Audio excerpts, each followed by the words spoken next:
as publicações dele vão de 1939 a 1972. Então, ele pega ali o auge da virada linguística e termina no início ali, né, da virada discursiva. Tem uma entrevista que o Benveniste concedeu, o nome do entrevistador, salvo engano, é Dumour, né? Em francês seria algo como Dumour, né? Eu não vou arriscar aqui, né? Então, tá aí, o Benveniste viveu de 1902 a 1976, né? Então, vocês vejam, a primeira publicação dele é de 1939, né?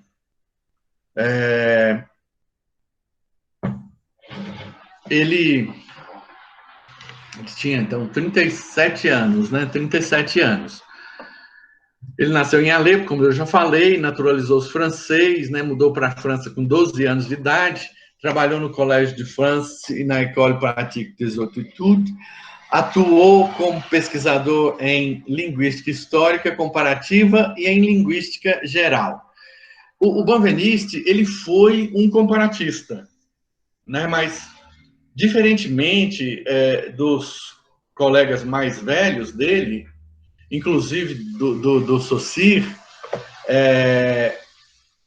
ele já tinha, né, a visão saussuriana da linguística geral. Quer dizer, ele já estava engajado em fazer linguística geral, como os demais estruturalistas ali em volta dele. Mas ele era um comparatista, né?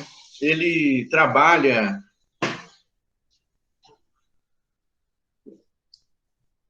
Ele desenvolve pesquisa em línguas, né, que são as línguas faladas ali do norte da África até a China, uma família linguística do indo-europeu.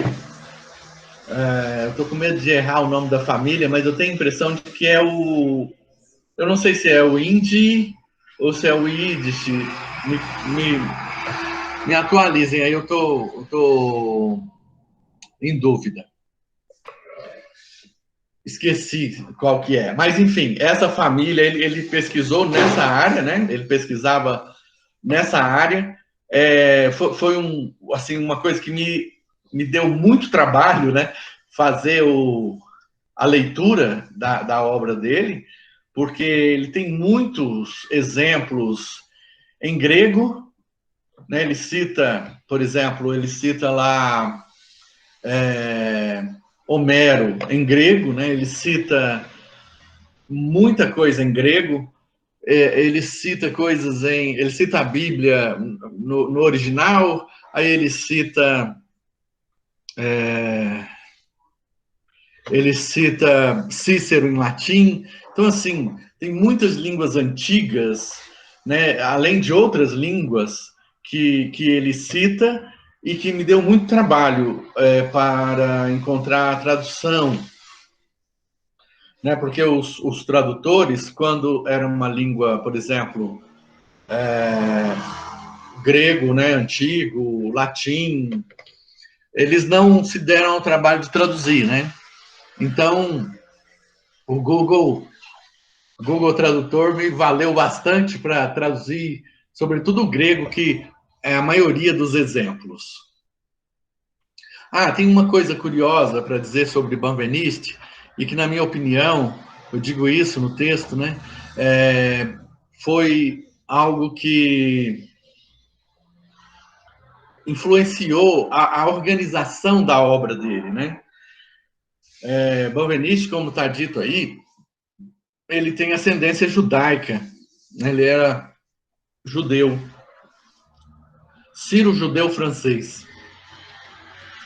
E durante a invasão nazista da França, de Paris, a ocupação, né? A ocupação nazista, ele fugiu da França para sobreviver, né? E deixou para trás o seu apartamento com todas as coisas que ele tinha. E os nazistas saquearam o apartamento de Benveniste roubando, né? Roubando tudo que ele tinha, roubando, enfim, saquearam, né? Levaram tudo que o Banverice tinha e assim ele perdeu muito do que ele já tinha produzido, né? Ele perdeu muito das suas anotações, né? Muito do material que ele estava produzindo, ele perdeu com a invasão nazista, né? Com a invasão nazista na França. Isso, né, eu me questiono se isso não foi o que fez com que ele organizasse a sua obra, né, em ensaios.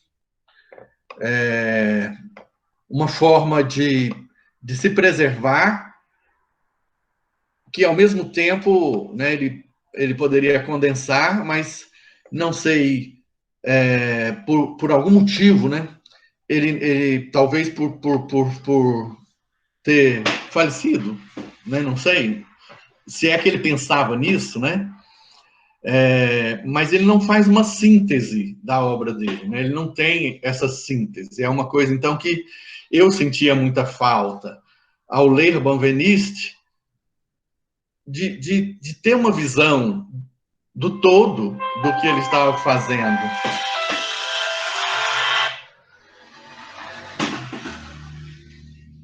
Eu não tinha, né, essa visão do todo do que Benveniste estava fazendo, né? Então, ao fazer esse trabalho, eu pude pensar esse todo, né? E aqui tem a tese de Benveniste, quer dizer, o que é que o Benveniste estava fazendo, né? Aonde é que ele queria chegar? Como eu disse, ele estava em busca de uma teoria que desse conta de uma linguística geral da linguagem, né? Então, ele sintetiza, né, o trabalho dele por uma teoria que ele vai chamar de teoria da semiologia da língua. Nessa teoria, ele apresenta o modo semiótico de produção do significado, que é o que ele chama de linguístico, né? Então, o semiótico para ele é o linguístico, em oposição ao modo semântico. Essa discussão é interessante, porque na apresentação do Sebastião, né, ele falou a respeito dessa confusão no uso desses termos, né? Há uma certa confusão assim entre o que é semiótico e o que é semântico, né? Então, o Benveniste, ele cuida de fazer essa distinção, né? Essa distinção aí para dar conta do trabalho dele, né? Que era, como eu já disse, uma linguística geral da linguagem. Então, nessa teoria, a teoria da semiologia da língua, quer dizer, o todo, né, o todo da linguagem, ele vai dizer que existe um modo semiótico de produção de significado, que é aquele que produz o significado na língua, que é o que já era reconhecido como linguístico, né, quando ele está ali trabalhando. Em oposição ao modo semântico, que é o que os filósofos da linguagem trabalhavam, né? Que se trata do campo do sentido discursivo, né, excluído dos estudos linguísticos por ser considerado subjetivo. Então, a linguística, até a primeira metade do século XX, e continua isso. Isso é uma coisa, não é uma episteme que deixou de existir, né? Em muitas áreas, como na gramática, por exemplo, o sentido é excluído. O que importa ali, né, na linguística norte-americana, né, no trabalho, eu discuto um dos ensaios de Benveniste em que ele critica a obra de Zelig Harris, né, porque Harris estava em busca de uma gramática do discurso e Benveniste, então, faz uma crítica assim, bem elaborada do trabalho de Harris. E ele é influenciado por Harris, né, como eu chego a dizer no texto, porque ele corrige algumas coisas no próprio trabalho a partir do que ele vê de equívoco na obra do Zelig Harris, né? O Harris foi o orientador do Chomsky, né? Assim, além de outros grandes nomes, não tão grandes como o Chomsky, né? Não tão famoso como o Noam Chomsky, mas grandes nomes, né? Da linguística textual, da linguística computacional. Quer dizer, é um cara que foi um Iacaminhas, né? Foi um pai de muitas estrelas, né? O modo semântico, né? Bem, o Benveniste faz essa teoria aí da semiologia da língua, né? Que essa seria a linguística geral da linguagem, né? Essa teoria seria a que daria conta, então, da linguagem, né? Pensando naquele gráfico, desde a língua até o discurso. Quer dizer, tratando o modo semiótico até os limites do texto e, a partir da palavra, o modo semântico. Vamos ver isso mais um pouco. Então, aqui eu digo assim, né, que a teoria da enunciação e também uma linguística histórico-antropológica que eu pude identificar na obra do Benveniste, ambas seriam para corroborar essa concepção de linguística holística, né, a linguística geral da linguagem, que Benveniste teria desenvolvido essas outras teorias, né? A teoria da enunciação, que é a mais conhecida de Benveniste, né? Que é a mais falada e que resolve problemas para a linguística textual, resolve problemas para a análise do discurso, resolve problemas para a pragmática, né? Quer dizer, resolve problemas para todo mundo, né? E uma linguística histórico-antropológica, que é uma coisa que eu fiquei totalmente fascinado pela maneira como ele realmente